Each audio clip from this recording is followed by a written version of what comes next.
传说人死后都会去阴曹地府报到，那么100年之后，我们真的能在奈何桥上等到那个早一步离开我们的挚爱，继续做一家人吗？荧幕前的你，是不是也曾在夜深人静时，看着空荡荡的座位，在心里默默祈求，你在下面占个位子，等我以后下去找你？这份期盼很美，却也藏着无比心酸的执念。失去亲人的痛，我们都懂。我们总以为生死只是换个地方住，却不知道带着这份执念去幽暗的阴间寻人，往往会扑一场空，甚至让你因为过度悲痛，变成了绊住彼此，让对方走不开的沉重枷锁。今天，我将透过真实的市井故事与佛经智慧，为你揭开死后世界运转的真正规则。看完今天的内容，你不仅能真正明白逝去的亲人到底去了哪里，更会学到3个每天都能做的实用方法，将牵挂转化为巨大的福报，为你们未来的光明重逢铺好一条最温暖的路，让你在未来能以最美好的姿态和深爱的人，在一个没有痛苦的净土真正重逢。很多人以为阴间就像我们阳间的翻版，是一个可以长久居住的地方。我们常常会烧纸房子、纸车子，甚至烧纸扎的智慧型手机给过世的亲人。我们理所当然地觉得他们在上面过完了一辈子，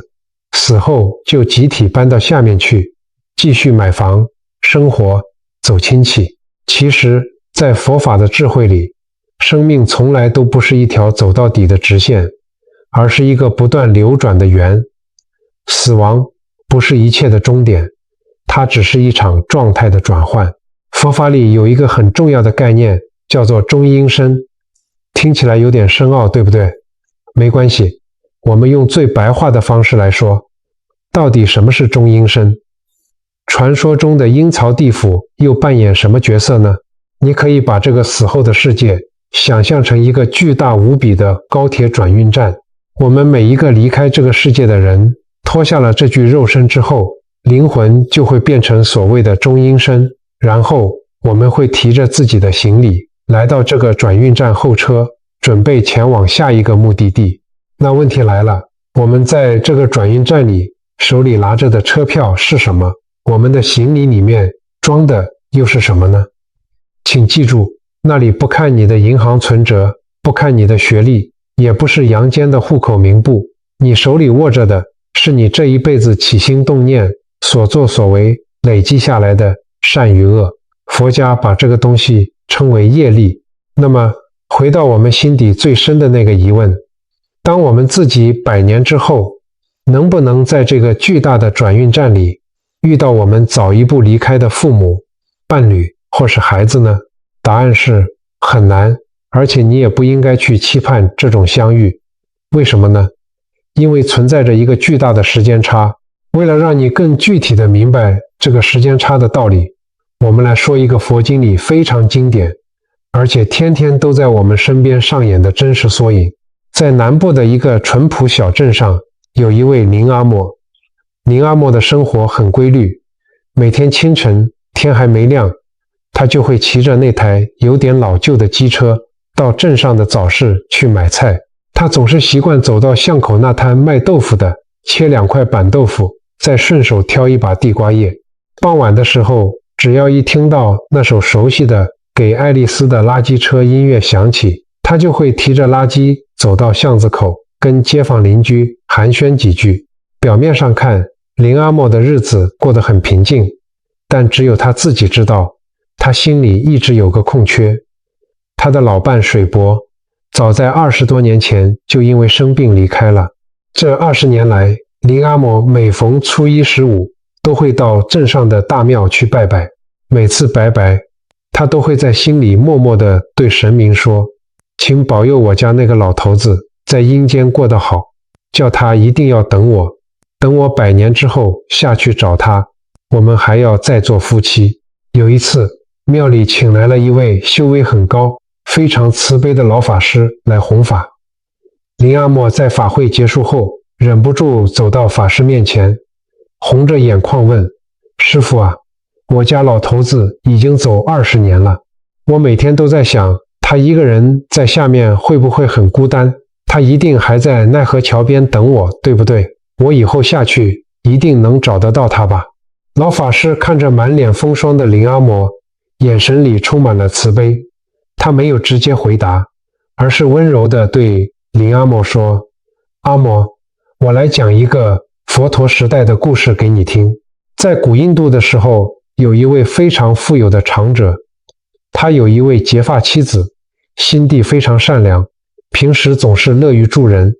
不仅常常布施粮食给穷苦的人，还经常供养修行者。可惜这位妻子生了重病，很早就过世了。这位长者悲痛欲绝，他到处寻找有神通的修行人，哭着恳求说：我愿意散尽家财，只要能让我去一趟阴间，见我太太一面。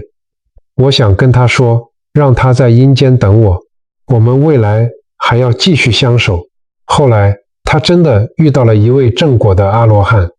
阿罗汉运用神通，带着长者的神识去到了阴曹地府。可是长者在那个灰暗阴冷的世界里找了很久很久，他看遍了无数受苦的灵魂，却怎么也找不到他的太太。长者崩溃了，他问阿罗汉：为什么我找不到他？难道他连等我都不愿意吗？阿罗汉轻轻摇了摇头，手指向了天上。他对长者说：你的妻子生前累积了无数的善业，她的灵魂充满了明亮的光芒。她离开肉身之后，那份美好的业力就像一艘大船，直接把她载往了充满光明和喜乐的天道。她现在已经是天上的天人，正在享受着清净无染的福报。你却跑到这个充满痛苦与迷雾的阴间来找她，你怎么可能找得到呢？阿罗汉接着问这位长者：你真的爱你的妻子吗？如果你真的爱她，你是希望她现在在天上无忧无虑，还是希望她为了等你，放弃去天上的机会，孤苦伶仃的在这个阴冷的地府里受苦受冻，一等就是几十年？长者听完，瞬间泪流满面，但这一次他不是因为悲伤而哭，而是因为恍然大悟。他明白了，原来自己所谓的深情，其实只是一种自私的执着。老法师说完这个故事，轻轻拍了拍林阿嬷的手背，说：阿嬷，你想想，水伯生前是个什么样的人？林阿嬷擦了擦眼泪，说：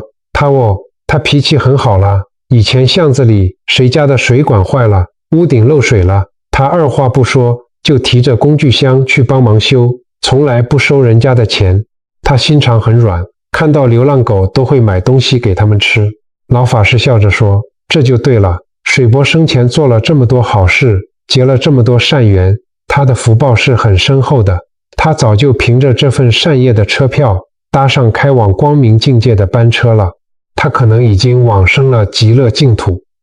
又或者已经重新投胎，去到一个好人家，展开新的人生了。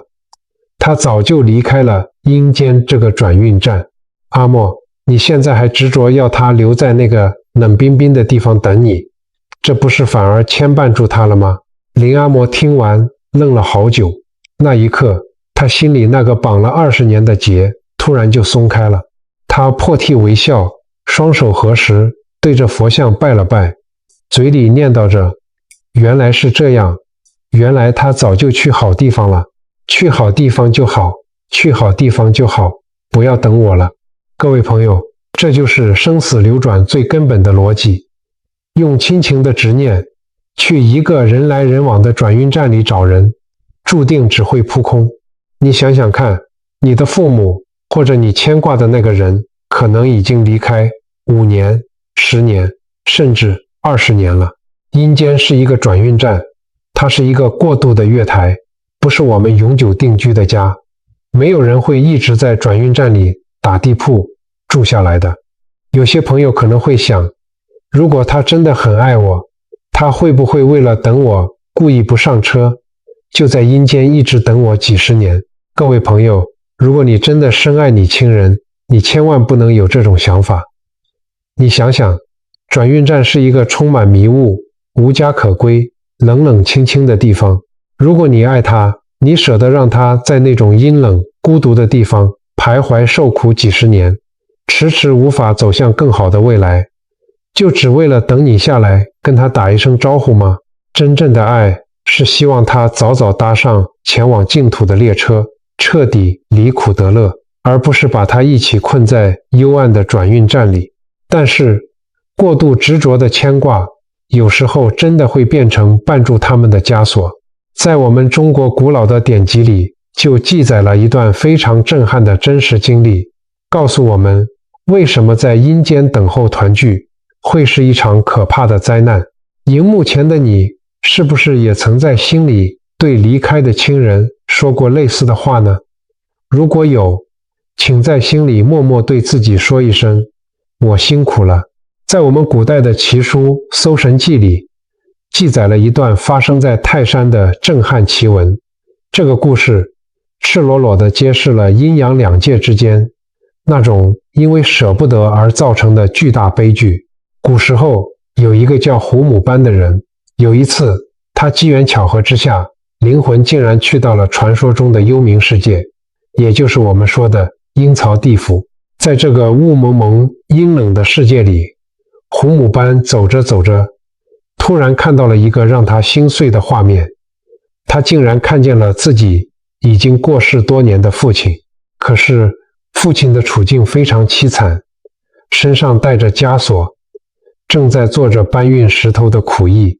满脸都是疲惫和痛苦。胡母班是一个非常孝顺的儿子，你想想，在阳间的时候，父母把我们捧在手心里疼，现在到了下面，却看到父亲在受这种折磨，哪个做儿女的能受得了？胡母班当场就崩溃了，哭得撕心裂肺。他立刻跑去求见掌管阴间的神明，也就是泰山府君。他在神明面前苦苦哀求，磕头磕到额头都出血了，恳求神明大发慈悲，给他父亲安排一个轻松一点的差事，不要再让他受苦了。泰山府君看他这么有孝心，也被感动了，于是大笔一挥，免去了他父亲的苦役，还特别安排他父亲去地方上当了一个受人香火的土地神。胡母班回到阳间后，心里总算放下一块大石头。他想，太好了，我终于尽了孝道，父亲在下面当了神，日子过得安稳。我们一家人虽然阴阳两隔，但也算是一个圆满的结局了。可是谁也没想到，这竟然是一场可怕灾难的开始。过了几年，胡母班的几个儿子，也就是他父亲的孙子们，原本都活泼乱跳的，却突然生了怪病，一个接一个，莫名其妙的夭折了。白发人送黑发人，胡母班悲痛欲绝，整个家几乎要垮了。他实在想不透，自己明明做了好事，为什么会遭到这样的报应？于是他想尽办法再次求助神明，想查明儿子们猝死的真相。结果神明把他那位当了土地神的父亲叫来，一问真相，这才大白。原来这位父亲当上土地神之后，不用再做苦工了，日子过得清闲安稳。可是日子一闲下来，他就开始无比思念阳间的家人，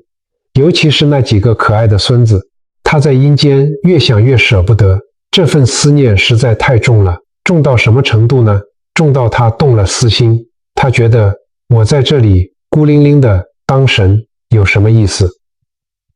不如把孙子们叫下来，陪在我身边，我们祖孙在阴间团聚，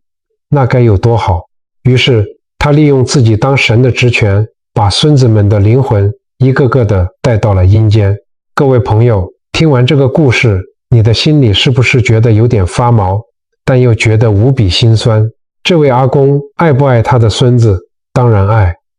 这份亲情是真的，他想一家团聚的心也是真的，但是这份爱带来的伤害却是毁灭性的。这就是为什么佛法从来不鼓励我们去期盼那种死后在阴曹地府大团圆的情节。很多失去挚爱的人总会在心里期盼，你一定要在那里等我啊，我们总有一天会在下面重逢的。但你看到了吗？这种看似深情的执念，在佛法的因果里，往往会变成双方都无法解脱的枷锁。亡者的灵魂，也就是中阴身，是非常敏感的。当一个灵魂因为牵挂，因为执着，死死地守在那个阴冷的地方，等着亲人，或者像故事里的父亲一样，因为太想念而产生了强烈的执念，这股磁场是非常沉重的。它不仅会把亡者自己困在幽暗的境界里，甚至会把阳间活着的亲人也一起拖进痛苦的深渊。真正的慈悲不是在死气沉沉的地府里紧紧相拥，而是勇敢的放手，让它无牵无挂地飞向更光明的地方。各位朋友，听完了刚才这个2000多年前的故事，我们再回过头来看看现在的我们自己，这份跨越生死的牵挂是不是听起来无比熟悉？荧幕前的你，或者你身边的朋友，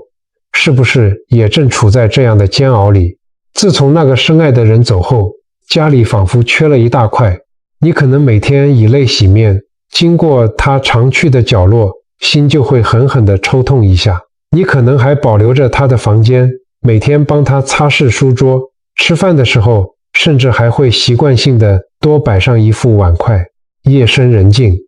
当思念压得你喘不过气的时候，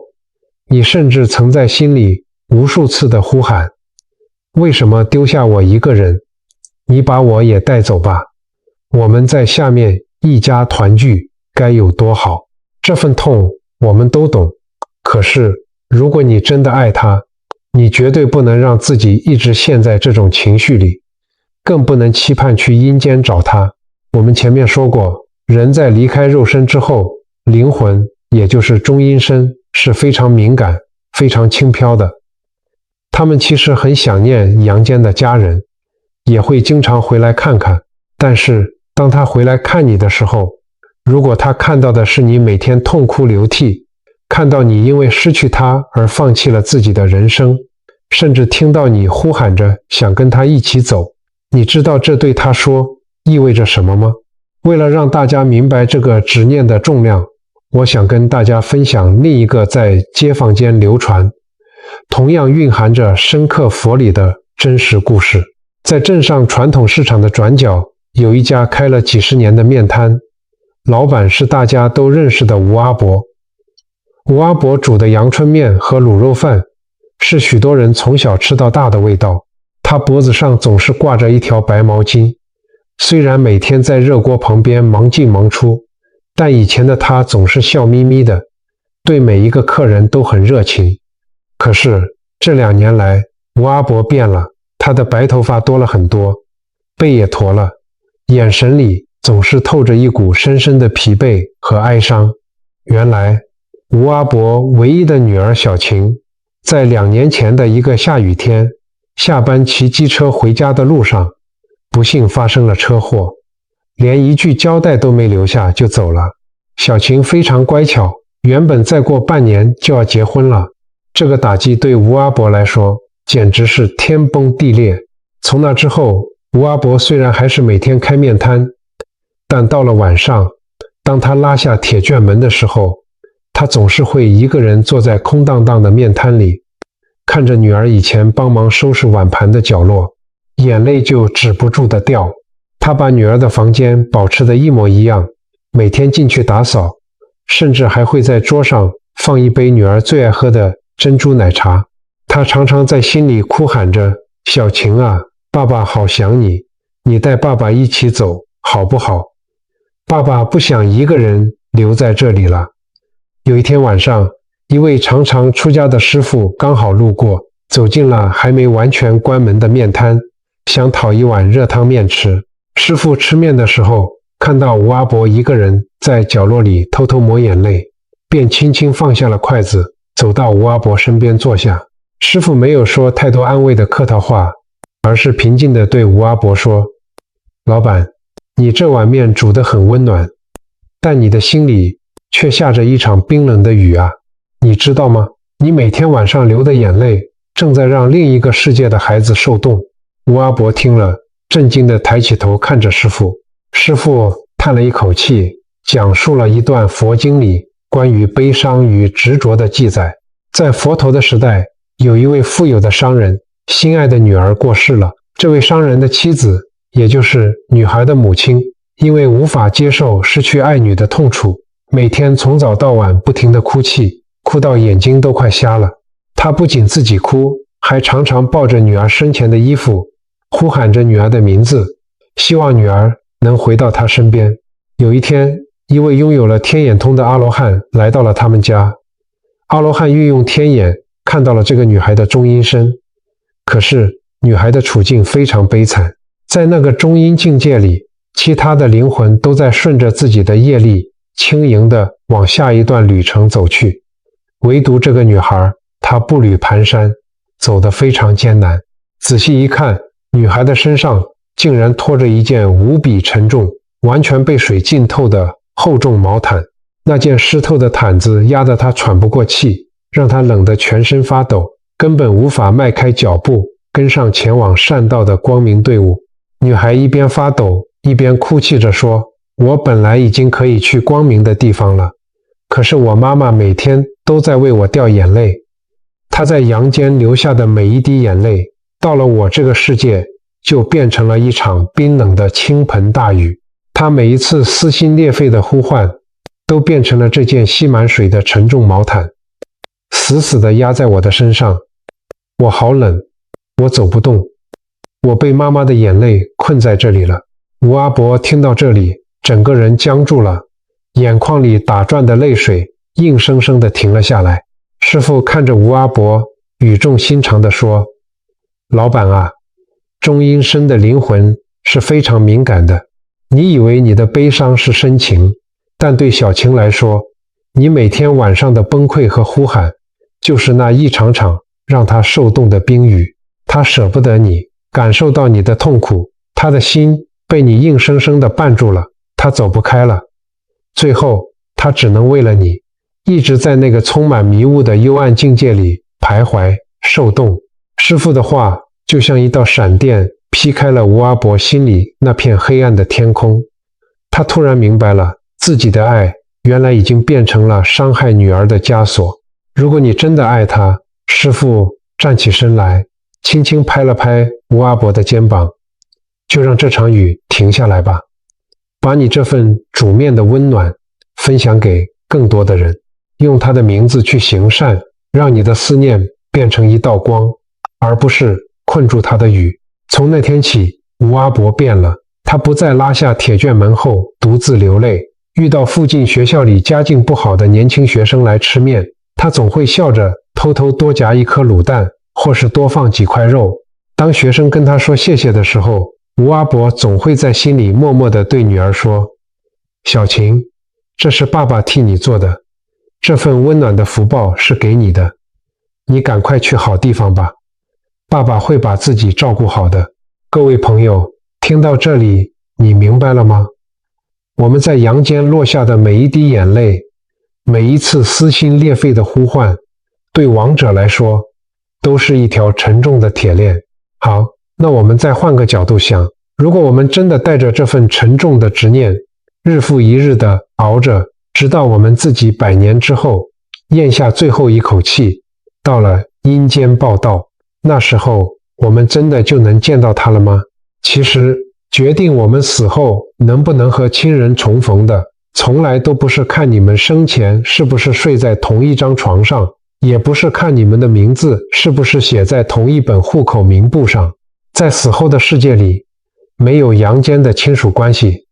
唯一的通行证叫做业力。如果你的亲人因为生前的善良与福报，或者因为你替他做了很多善事，他已经放下了执着，去到了光明的善道，甚至往生了佛国净土，他的灵魂频率是非常轻盈、非常明亮的。可是你呢？如果你在阳间的这几十年，因为过度悲痛、怨天尤人，让自己的心里长满了杂草，充满了黑暗、绝望与执念，那么当你离开这个世界的时候，你灵魂的频率是非常沉重、非常灰暗的。在佛法的宇宙观里，有一个不变的法则，叫做同业相聚。也就是说，只有业力频率相同的人，才能在同一个空间里相遇。当你们两个人的业力频率完全不同的时候，一个在光明的善道，一个在灰暗的执念里，就算你们在死后的世界里擦肩而过，你也根本看不见他，他无法靠近你，你们又怎么可能相认呢？这就像我们听收音机一样，他在光明的频道，而你一直把自己的心锁在悲伤的频道，不管你转得多么用力，你们的声音永远都无法接上轨道。所以，如果我们真的渴望在未来的某一天能和深爱的人再次相聚，我们现在最应该做的，绝对不是每天流泪，也不是期盼在死气沉沉的地府里相认，而是要努力提升自己的频率，让自己配得上他所在的光明境界。刚刚我们提到了业力和频率，你可能会觉得，大师啊，这听起来还是有点悬。业力摸不着、看不见的，真的有这么神奇吗？真的能决定我们死后去哪里、遇见谁吗？为了让你更明白这个道理，我们来看看一段非常震撼的真实记载。在清朝末年、民国初年，有一位非常精通法律的名人，叫做黎树。他有一段非常奇特的经历，机缘巧合之下，他在睡梦中被请去地府，做了几年的判官。后来，他的见闻被记录成了一本非常有名的书，叫做《幽冥问答录》。这位黎先生向世人透露了一个天大的秘密。他说，在那个空间里，审判一个人的善恶，根本不需要像我们阳间的法院那样去翻阅厚厚的法条，不需要找证人，也不需要请律师来辩论。那他们是怎么判断的呢？非常简单，就是看你头顶上的光。黎先生说，每一个来到这里的灵魂，头顶上都会散发出不同颜色的光圈，有红色的、黄色的、白色的，也有灰暗的、黑色的。这些光是你根本无法作假，也无法掩饰的。就算你生前再怎么会说谎，再怎么会伪装，到了那里，只要看一眼你头顶的光，你生前是善是恶，是自私还是慈悲，是豁达还是充满执念，全部一目了然。这句话听起来很玄幻，对吧？但如果我们用佛法的智慧来解读，这不就是佛陀2000多年前告诉我们的万般带不走，唯有业随身吗？那个光其实就是你的业力。人的起心动念、善恶造作都会形成一种无形的磁场。如果你生前心地善良，孝顺父母，常常帮助别人，哪怕只是经常对身边的人说温暖的好话，你灵魂的光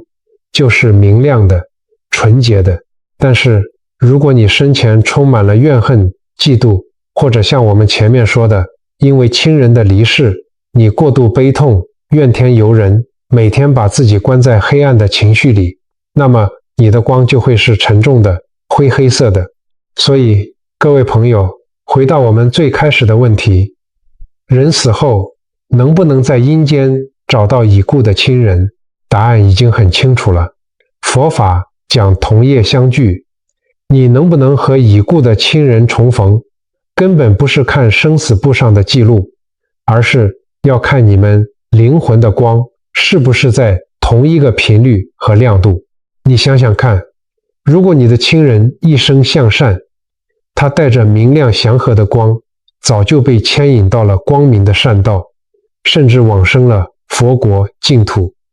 他的世界是充满光明的。而你如果一直放不下，让自己的心充满了黑暗与执念，带着一身沉重灰黑的光，那么当你100年之后，你们的光频率就完全不同了。光与暗是无法在同一个空间交集的，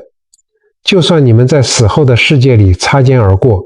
你也根本看不见它，它那明亮的光芒也无法照进你灰暗的世界里，你们又怎么可能相认呢？听到这里，你可能会觉得心里有些空落落的。难道我们这辈子深爱的亲人，死后就真的再也见不到吗？难道这份感情就这样彻底断了吗？其实，佛法从来都不是要我们变得无情，而是要教我们如何用更高级、更有智慧的方式去爱。真正的爱从来都不是把对方紧紧抓在手里，一起困在幽暗的转运站里。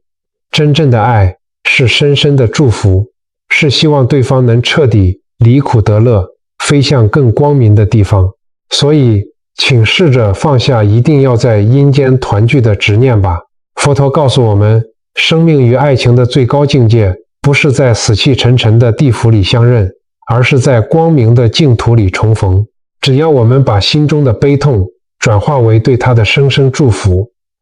只要我们在阳间代替他好好生活，努力去行善，去积德，我们身上那道原本因为悲伤而灰暗的光，就会慢慢变得明亮、温暖。等到有一天，我们自己的因缘圆满了，这份光明的业力自然会牵引着我们去到充满祥和的佛国净土。到那个时候，你们灵魂的光芒频率相同了，善缘具足了，自然会在最美好的境界里再次结伴同行。这才是跨越生死最深情也最伟大的爱。佛法常常说，佛法在世间，不离世间觉。所有的佛理，如果不能落实到我们每天的生活里，那就只是空谈。既然明白了这层道理，我们要如何安顿自己，也安顿逝去的亲人呢？面对那份依然在隐隐作痛的思念，我们现在到底能为已经离开的亲人做些什么？如果你真的很想念他们，请不要再把这份思念变成把彼此困在幽暗里的枷锁。请试着把你的眼泪和牵挂转化为实际的行动。以下3个非常简单却充满力量的练习，你今天看完这支影片，晚上立刻就可以开始做。1念回向，2做善事，3深呼吸。让我们用这些微小的行动，为你们未来的重逢铺一条光明的路。第一，睡前3分钟的微光回向。每天晚上准备睡觉前，当房间的灯都关了，请你给自己安静的3分钟，躺在床上，闭上眼睛，回想一下你今天做过的一件小小的善事，不用是什么惊天动地的大事，哪怕只是今天去买菜的时候对店员说了一声谢谢，或者在搭公车的时候让了个座位，甚至只是你今天强忍住了一句本来想骂出口的抱怨，这些都是善念，都会在你身上点亮一丝微小却纯洁的光。请你在心里默默地双手合十，轻声地说，愿将今天这份微小的善念回向给我深爱的某某某，祈愿你在另一个世界远离恐惧，走向光明。这就像是每天晚上你都在用自己的善念给他的灵魂账户里汇入一笔温暖的能量，这道微光不仅能帮他照亮前方的路，也会慢慢洗涤你自己心里的悲伤。第二，以他的名义为他存福报。当你觉得思念排山倒海而来，压得你喘不过气，眼泪快要掉下来的时候，请你不要只是一个人躲在房间里哭，你可以试着走出家门，用他的名义去做一点点善事，比如经过便利商店的时候，投几块钱零钱到零钱箱里，或者买一包饲料去喂一喂街边流浪的猫狗，又或者是把家里整理干净，把不再穿的旧衣服捐给需要的慈善机构。当你做这些事情的时候，请你在心里温柔地告诉他，这是我替你做的，这份福报属于你，这道善意的光是为你点亮的。这不仅能真实地帮他累积善业，提升他灵魂的频率，更重要的是，它能让你的思念从一种消耗人的负能量变成一种强大的能帮助别人的正能量。第三，放下执念的安心呼吸法。很多时候我们理智上知道要放下，但情感上就是控制不住。当你觉得太想他，甚至悲观地希望他把你一起带走的时候，请立刻停下你正在做的事，试着把手放在你的胸口上，感受你的心跳，然后深深的吸气，再缓缓的吐气，连续做3次。每一次吐气的时候，都在心里对他说：我会好好生活，请你放心，不要牵挂我，安心的去往更好的境界吧。各位朋友，你要知道，亡者是非常敏感的，你心里的一点点风吹草动，他们都能感应得到。你的崩溃会让他们焦虑不安，而你的平静与安稳，就是对他最好、最温暖的超度。当你能够好好呼吸，好好吃饭，好好睡觉，让他知道你把自己照顾得很好，他才能真正了无牵挂地搭上那班开往光明的列车。各位朋友，古人常说10年生死两茫茫，不思量，自难忘。生与死的距离看起来好远好远，远到我们以为这辈子再也无法触及那个深爱的人，但其实真正隔开我们的从来都不是生与死这条界限，而是我们内心的无明以及过度执着的牵绊。当你明白了万般带不走，唯有业随身的道理，当你懂得了灵魂的光芒与频率，你就会知道，爱其实从来都没有离开过，它只是换了一种方式，存在于这个无边无际的虚空法界之中，永远与你同在。所以不要再害怕传说中阴曹地府的黑暗了，也不要再苦苦执着于要在那个阴冷的地府里寻找彼此的踪影。请你深深地相信，只要你们之间有着最纯粹的爱，只要你们都在努力向善，这份光明的业力就是你们之间最牢不可破的牵绊。你为他流下的每一滴眼泪，只要能化作一句温暖的祝福，一次无私的善行，那必定会成为照亮他前路的明灯。这盏明灯会引导他走出中阴身的迷雾，走向光明祥和的善道。生命本来就是一场不断流转的长途旅行，这一世短暂的告别绝对不是永远的失去，而是为了未来我们能在更纯净的净土里，以更美好的姿态再次重逢。在今天这支影片即将结束的时候，我想邀请荧幕前的你和我一起做一件非常有意义的事，让我们在这里为那些我们深爱的已经先一步离开的亲人，共同建立一个充满温暖与祝福的正向磁场。请你在下方的留言区写下一句你想对他说的善言，或者是一句简单的祈福，哪怕只是简单的一句愿你离苦得乐，往生善道，或者是我会好好照顾自己，请你放心，我永远爱你。你可以想象一下，当成千上万的善念汇聚在这个留言区的时候，这里就不再只是一个冷冰冰的网络空间，而是一个巨大的充满慈悲能量的道场。你的每一次留言，每一句祝福，不仅能跨越生死的时空，传递给那个你最牵挂的人，这份善意的光芒也能温暖每一个点开这支影片和你一样正在经历丧亲之痛的陌生人。让我们用无私的爱与善念彼此照亮，结伴同行。如果今天的内容能为你的内心带来一丝丝的平静与力量，希望能邀请您帮我们按个赞，这对我们是莫大的鼓励。也期盼您能按下订阅，并将这支影片分享给身边